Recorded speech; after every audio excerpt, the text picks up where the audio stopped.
Travis Wayne Goodsell. So, it appears I'm losing my audience, that the truth is too hard to bear for Mormons. And that Mormons don't want to hear that Jesus isn't showing up. 5 years into the latter days, and nothing.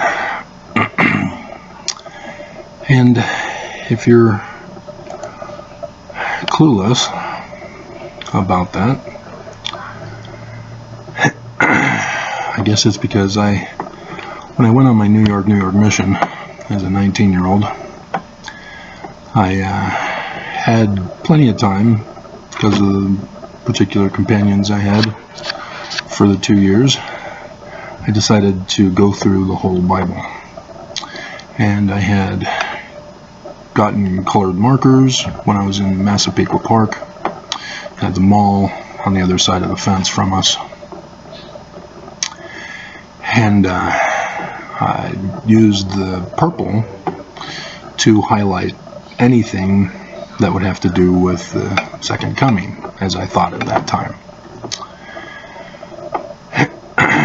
And I was marking a lot of purple. I was surprised at how much purple I was marking. I didn't realize how many prophecies of the latter days was in the Old Testament. I thought it was just, Matthew 24. And so, as the war in Ukraine has occurred, and I've tried to let you guys know, Ezekiel 38, Bruce R. McConkie put in the chapter headings, the Battle of Gog and Magog. It's Russia and Ukraine, guys.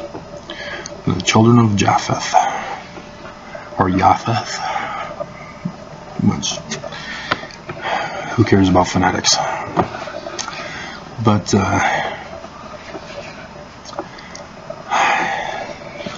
that's supposed to usher in the second coming. And if we look up the definition of usher in,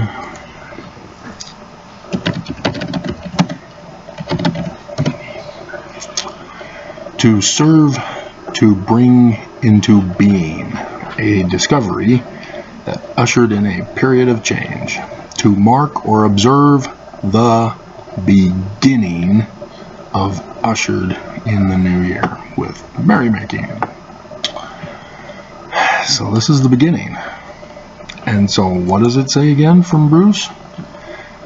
The Ukraine war from Russia is the beginning of the second coming. And Mormons think it's Jesus. Even Bruce did. Jesus will come amid war and pestilence. Sure seeing a lot of pestilence here lately in this shelter. Dear God. But amid, it's not in the middle of, amid, definition, surrounded, in the middle of. In the middle of the war, surrounded by the war, not quite in regards to time frame. It's more like a positioning. He's getting himself right in the middle of it. It's more of the definition that was referred to. But again, this is just Bruce. He's been wrong. The church denounced him. Won't publish his books anymore. And all men shall shake at his presence.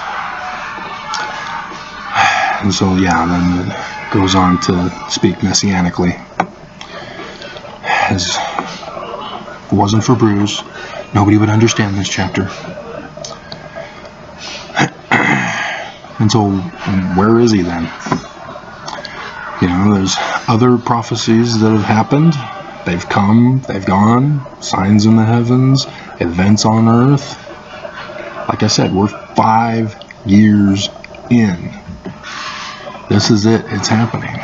Now, I've gone over with you that it isn't some mystical, magical, supernatural thing, that the enemy is purposely doing this to mock Christianity and destroy it. Because guess what? No Jesus. That's their whole plan, is they're purposely fulfilling Scripture according to the sign in the heaven star date. And so we've got 2 years left when they will finally show to Christians, oh, no Jesus. Oops. Well, we've got Lucifer's doctrine here. Come on in. You're now slaves.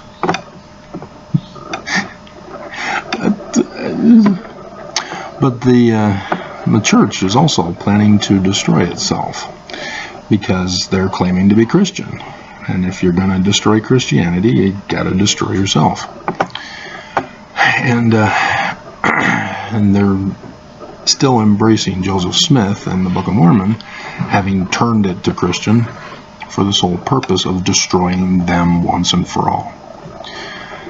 They had no intention of following Joseph Smith. They didn't believe him. And so they embraced him, turned him to Christian, so that they could literally mock him. All these generations, they've been mocking Joseph in the Book of Mormon. As generation of Mormons go out on missions, oh yeah, Jesus, Jesus, yay. And when you realize that, then you realize a whole different understanding of when these prophets get up and speak, when they go around the world and church news covers them. You realize just how blatantly evil they are. That they're just putting on a happy face, telling you things you want to hear to lull you into a carnal sense of security, to pacify you, flatter you, deceive you. Oaks, I think it's Thinker of Thoughts, who did the segment of Oaks saying, oh yeah, it's the mantle. Mormons look at the mantle and they don't listen to what I say. Exactly. That's how you con people. And so, what do I do here? You know, I started off big in 2017, and boom, lost everybody. And yeah, the church was a part of that. Coronavirus became a part of that, but the church was prior to that. I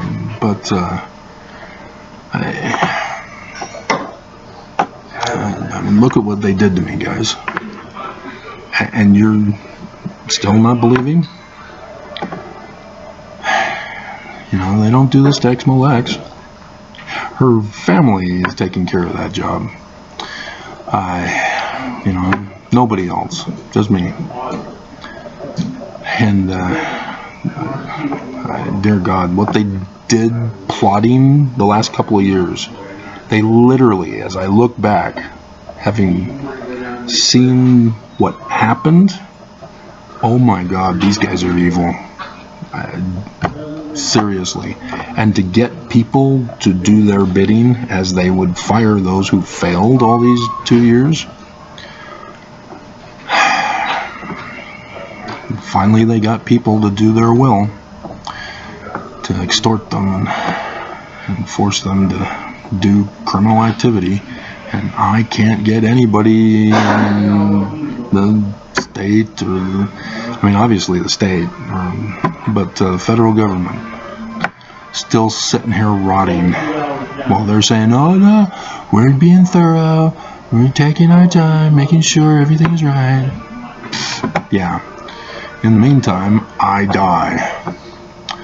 But that's another thing. When I was living at the other place, I was talking about things that are to happen, and I was talking about what would happen by being in that place. And I would tell my ex as well when we were married about if something happened that would cause an exodus, how would we go east? And so now that I'm no longer there, it's a whole new paradigm. I now have to to figure out what's still left to happen in these next 2 years, and what I would be doing being in this location now. And so it's like starting from scratch. Very frustrating, but yeah, I just so backlogged of other stuff that I have to do because of the change, and dealing with the government is like pulling teeth is easier, I think, isn't it? So I don't know how to reach anybody because nobody believes. People still believe in the tradition, and they're blinded, and they stumble, and when the church finally crosses a line for somebody, they have a faith crisis because they're not studying, they're not looking for what they're supposed to be looking for. There's a Doctrine and Covenants passage about that. Let's see if I can remember.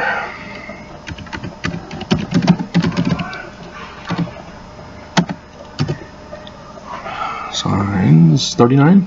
Yep, there it is. And so this is section 39, talking about baptism and laying on of hands and gift of the Holy Ghost. And so you're new into the church, and as a new Mormon, this is now what you're supposed to be doing. Shall be looking forth for the signs of my coming, and shall know me. And again, it's not Jesus. We're looking for a mortal man, and section 103, he's going to be a Mormon. But like I said, 5 years into the latter days, signs in the heavens, and I've given you extra signs in the heavens from his birth sign and his baptism sign. I did his patriarchal blessing sign. I think I did when he became a priest or a temple to go on his mission. I did those signs because according to the prophecies, the timing, that's when all these things would have taken place, and I've gone over the new name for them and all that, and I had playlists, and not enough people cared because Mormons are stuck on Jesus, the law of Jesus. And that's the danger, is that, talk to an ex-Mormon, Mormons, about their faith crisis and find out what you're about to go through in the next 2 years. Because at the end of the 2 years, they'll come out. They did it in the beginning. China made t-shirts. This is Revelation chapter 12, 1-2. I had the t-shirt. I think I might have it still. If I do, it's in storage. But I'm willing to bet they will do one for Revelation 19 when it gets closer to that date, and they're going to let Christians know, hey, it's here, it's coming, and they're all going to be waiting, and oh no, it didn't happen. That's what they're planning, because they want to destroy Christianity for what it's done for the last 2 centuries from Constantine. Millennia, dear God, millennia. And so I doubt Mormons even know that they're even supposed to be looking, because they have no idea who to look for. Other people who do videos for the church, I doubt they even claim this is not church sanctioned.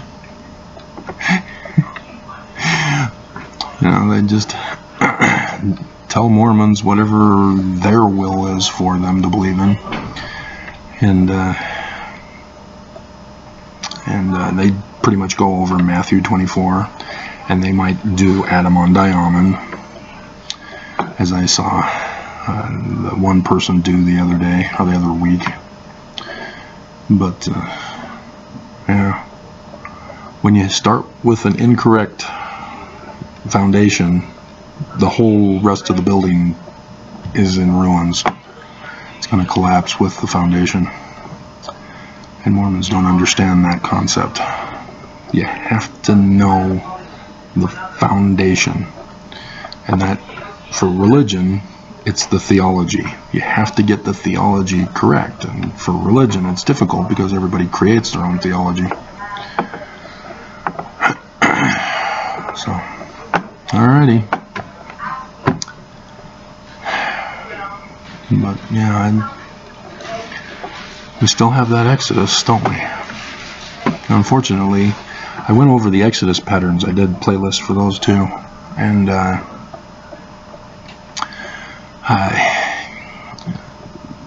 some of the Exodus patterns I think are done and over with, and so those aren't going to happen.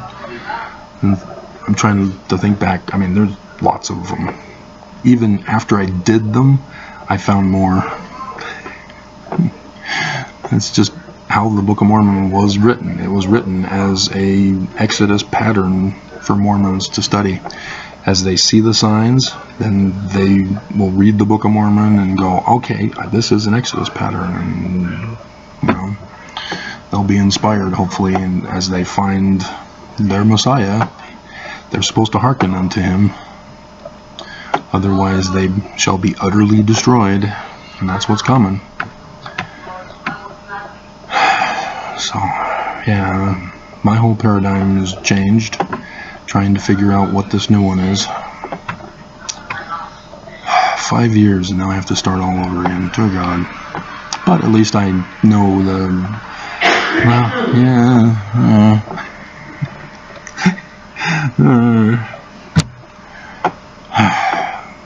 So, I mean, how do I get more people to listen?